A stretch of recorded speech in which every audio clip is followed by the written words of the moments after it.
Okay, one thing I noticed is that this needs to be player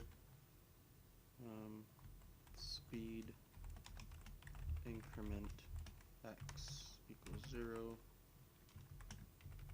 and speed x is also equal to 0. So that should have been there. And to further explain what happened within our script here now, so that you're not lost with what we did,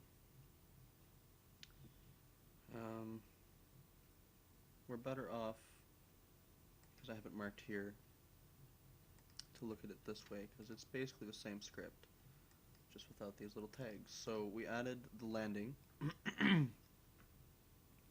because when the player is done jumping, the landing variable is then triggered. So once the interval is less than 4 or off the ground, so if the player has just fallen off of something, then the jump or landing sequence will be initiated. So it resets the jump, so it's no longer 1, you're no longer using the jump. Landing is now 1, which means that because this is setting the player off the ground to 0 because we've landed on the ground, and now because this is set to 1, it's now going to initiate here, and the camera is going to decline until it reaches a certain point, where it will then initiate landing to be 2, go into this if statement, and make sure it's going back up to the I position. And if you're holding space, or if you're not holding space, it will if you are holding space, it will skip this and bring you right back to jumping, so that this way you don't have to wait for yourself to kind of bend in between jumps. Okay, so then basically just this resets it so you can jump again. These are your animations. Instead of using walk, I'm using run, and I updated the dummy model so you can check that out and see the different effect it has when the model is a little bit better animated.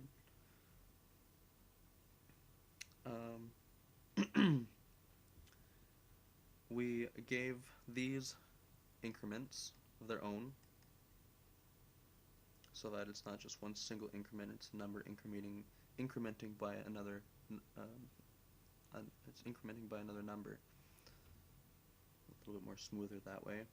And the run speed increments by another number as well for a smoother run, so that if you're holding shift, run speed will increase, and if you're not holding shift, then it'll decrease back to 0, and basically making it so that this is going to start off at 0 and increment up to 5 and stop at 5, and when you release it'll increment back down to 0, and this will remain the static 15. So if you want to make them run faster, you just change this.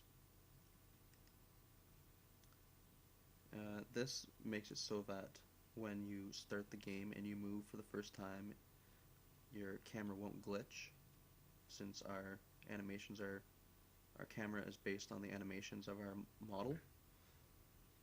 And I also added here that run speed will be added to the arc, so it's 0 until you start running, and it increments at an incremental rate. So that means that it'll do a nice smooth transition and kind of give like a nice little blur effect, or just a nice little effect for your game.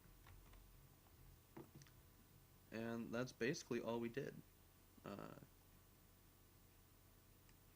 This we removed, but that will be in your script. So this is how your script looks now. So I will copy all of it, because I saved it into a back file, so that when I was done editing this one, I could simply just make the changes in front of you. So we'll just paste it over this, save it, and run. Okay, so player speed X on line 92.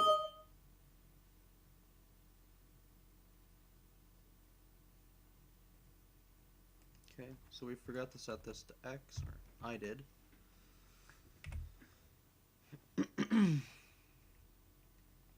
And on line 181, I misspelt jumping.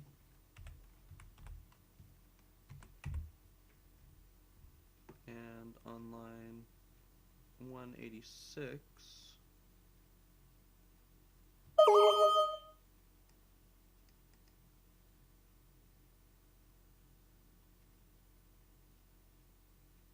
I didn't put semicolons at the end of these time steps. Okay, and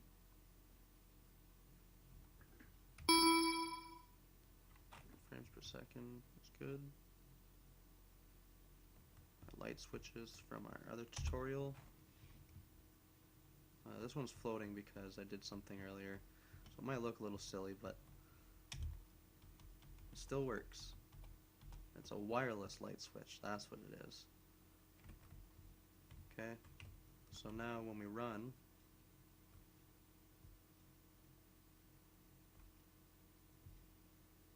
the camera does its little arc, and when we jump, we got a bit of a landing animation, if you will. And the player is a lot more smooth. I also updated the animations in the actual model itself, so moving kind of looks a lot better.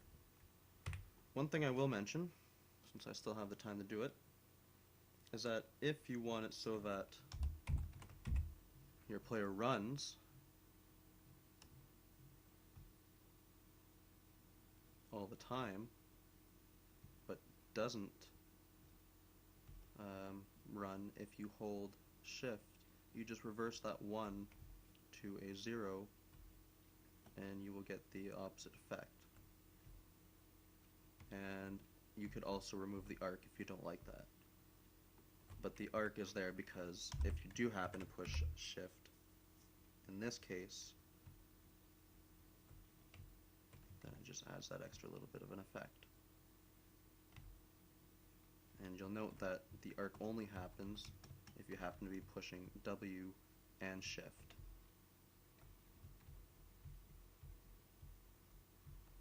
So there we go.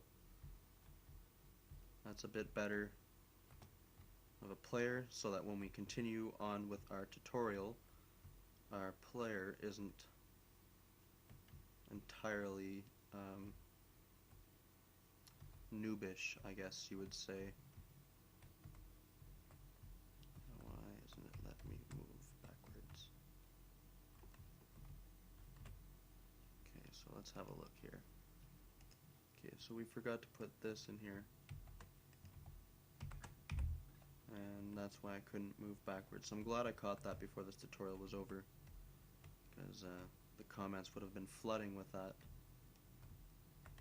But that's been solved. Also, if you come up to this table and you try and jump, you will get this little bit of an error. We'll fix that later on, but if you happen to hold space and walk away, you'll just jump normally.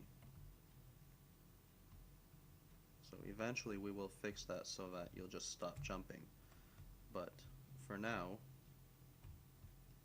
that may be seen as a glitch, but that's actually a fixed bug that I fixed. In fact, I